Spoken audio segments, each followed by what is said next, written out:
Alors, exercice, soit M un paramètre réel. Résoudre dans R les équations et une équation suivante. Donc, sont toutes des équations ou une équation paramétrique, c'est-à-dire elle contient un paramètre M dont il faut discuter. Premier exercice, 2M moins 1 x plus 4M moins 2 est égal à 0. Alors, premier cas, on discute le coefficient de x, 2m moins 1. Si 2m moins 1 est égal à 0, c'est-à-dire m est égal à 1 demi, on remplace ici m par 1 demi et là aussi, on obtient 0x plus 0 est égal à 0, c'est-à-dire 0 est égal à 0. Et bien sûr, ce qui est vrai pour tout x appartenant à R. Donc, l'ensemble des solutions, c'est R. Deuxième cas, si 2m moins 1 différent de 0, c'est-à-dire m différent de 1 demi, alors on va faire passer 4m moins 2 à droite et on divise par 2m moins 1 parce qu'il est différent de 0. Donc x est égal à moins 4m plus 2 sur 2m moins 1. On peut factoriser la part moins 2. Ça donne moins 2 fois 2m moins 1 sur 2m moins 1. On simplifie par 2m moins 1 parce que 2m moins 1 est différent de 0. On obtient moins 2. Donc l'ensemble des solutions dans ce cas-là est S est égal à moins 2. Deuxième exercice. Résoudre l'équation moins 3m plus 9x plus m plus 5 égale à 0. De la même façon, premier cas, si le coefficient de x moins 3m plus 9 est égal à 0, c'est-à-dire m est égal à 3, on remplace m ici et là par 3, on obtient 0x plus 8 est égal à 0, c'est-à-dire 8 est égal à 0. Ce qui est impossible, ce qui est faux. Donc, il n'y a pas de solution pour cette équation dans ce cas, et S égale l'ensemble vide. Deuxième cas, bien sûr, si ce coefficient-là est différent de 0, c'est-à-dire pour m différent de 3, on peut diviser par le coefficient de x. On va faire passer le m plus 5 à droite, c'est moins 5 moins m divisé par 3m plus 9, et on peut multiplier numérateur et dénominateur par moins 1, on obtient m plus 5 sur 3m moins 9. Alors là, il n'y a pas de simplification. Pour cela, on va garder l'ensemble des solutions, c'est m plus 5 sur 3m moins 9. Troisième équation, alors 2m plus 6x moins 4m moins 12 est inférieur ou égal à 0. C'est une inéquation paramétrique. Alors, comme d'habitude, d'abord, on va étudier le coefficient de x, 2m plus 6, le cas où il est nul, c'est-à-dire lorsque m est égal à moins 3. On remplace ici et là m par moins 3.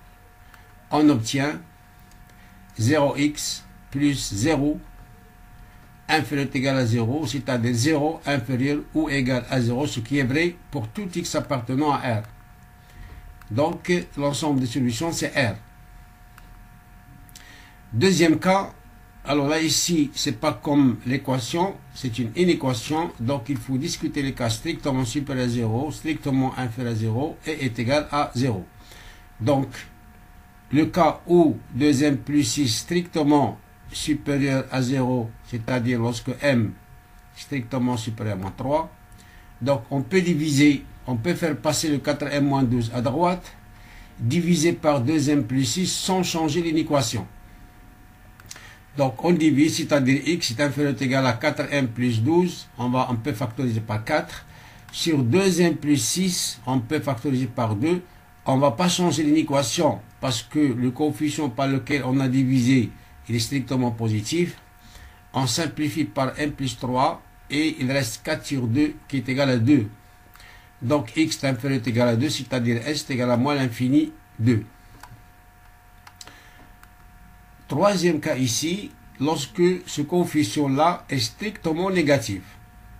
Alors là, bien sûr, lorsque m est strictement inférieur à moins 3, alors là, lorsqu'on veut diviser par ce coefficient-là, on va changer cette équation-là. Au lieu de plus petit ou égal, ça devient plus grand ou égal. Donc voilà, c'est plus grand ou égal. Bien sûr, comme avant ici, on a simplifié par m plus 3 et on a simplifié par 2. Ça reste x plus grand ou égal à 2, c'est-à-dire s est égal à 2 plus l'infini. Donc pour l'équation paramétrique, il y a deux cas. Pour l'inéquation paramétrique, il y a 3 cas. Égal à 0, strictement supérieur à 0 et strictement inférieur à 0. Quatrième exercice, c'est une inéquation aussi paramétrique. Donc, premier cas, si le coefficient est égal à 0 ici, c'est-à-dire m est égal à 3, on remplace m là et là par 3. On obtient 0x plus 0 strictement supérieur à 0. C'est-à-dire 0 strictement supérieur à 0, ce qui est faux. Donc il n'y a pas de solution et c'est l'ensemble vide. Deuxième cas, si moins m plus 3 strictement supérieur à 0, c'est-à-dire m strictement inférieur à 3, alors là, on peut diviser par ce coefficient-là. On va faire passer moins 2m plus 6 à droite. On divise par moins m plus 3 sans changer l'inéquation. Donc voilà, on va diviser par moins m plus 3. On ne va pas changer l'inéquation. Là aussi, il y a une simplification. On peut factoriser ici par moins 2. Ça reste moins m plus 3 fois moins 2 sur moins m plus 3. On simplifie par moins m plus 3. Ça reste x strictement supérieur à moins 2, c'est-à-dire x appartient à l'intervalle moins 2 plus l'infini ouvert. Et le troisième cas, lorsque ce coefficient-là est négatif strictement, c'est-à-dire m strictement supérieur à 3, alors là, lorsqu'on veut diviser par moins m plus 3, ici et là, on va changer cette inéquation-là. Voilà. Et comme au-dessus, là-bas, on a simplifié par moins 1 plus 3. On va simplifier là aussi. Il reste x strictement inférieur à moins 2, c'est-à-dire moins l'infini, moins 2 ouvert. Alors c'est moins 2, c'est pas 2, je m'excuse. Là, c'est moins 2. Alors, pour cinquièmement, voilà, c'est un coefficient du deuxième degré, paramètre deuxième degré. Alors là, on va discuter toujours si le coefficient est égal à 0, mais cette fois-ci, il va nous donner deux valeurs. M est égal à 1 ou M est égal à moins 1.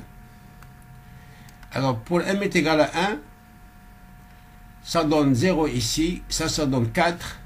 4 strictement inférieur à 0, ce qui est impossible. Donc, pas de solution. Pour M égale à moins 1, ça c'est 0, ça c'est 0 aussi, mais ça reste 0 strictement inférieur à 0, ce qui est faux. Donc aussi c'est ensemble vide. Deuxième cas, si m carré moins 1 strictement supérieur à 0, m carré strictement supérieur à 1, on fait la racine. Racine de m carré strictement supérieur à racine de 1, c'est 1. Or, racine de m carré, c'est valeur absolue de m. Et d'après la propriété de la valeur absolue, ça donne m strictement supérieur à 1 ou strictement inférieur à moins 1. C'est-à-dire m appartient à l'intervalle moins l'infini moins 1, union 1 plus l'infini. Alors dans ce cas, on va diviser par m carré moins 1 sans changer l'inéquation. Et moins 2 et moins 2, on peut factoriser par moins 2. Ça donne moins 2 facteur de m plus 1. Ça, c'est une identité remarquable. C'est m moins 1 facteur de m plus 1. On simplifie par m plus 1. Ça reste x strictement inférieur à moins 2 sur m moins 1. C'est-à-dire s est égal à moins l'infini, moins 2 sur m moins 1. Ouvert. Troisième cas, bien sûr, lorsque le coefficient est strictement négatif, m carré strictement inférieur à 1, on fait la racine carrée, ici et là. Là, ça donne valeur absolue de m strictement inférieure à 1. Et d'après la propriété de la valeur absolue, ça donne m est compris entre moins 1 et 1. Dans cet intervalle-là, le coefficient m carré moins 1 est négatif. Donc, pour diviser par le coefficient de x, lorsqu'on fait passer 2m plus 2 à droite, on change l'inéquation. Voilà, on va changer l'inéquation, la voici. Et ça donne moins 2 facteur de m plus 1 sur m moins 1 facteur de m plus 1. Là, c'est une identité. Là, on peut factoriser par moins 2. On simplifie par m plus 1.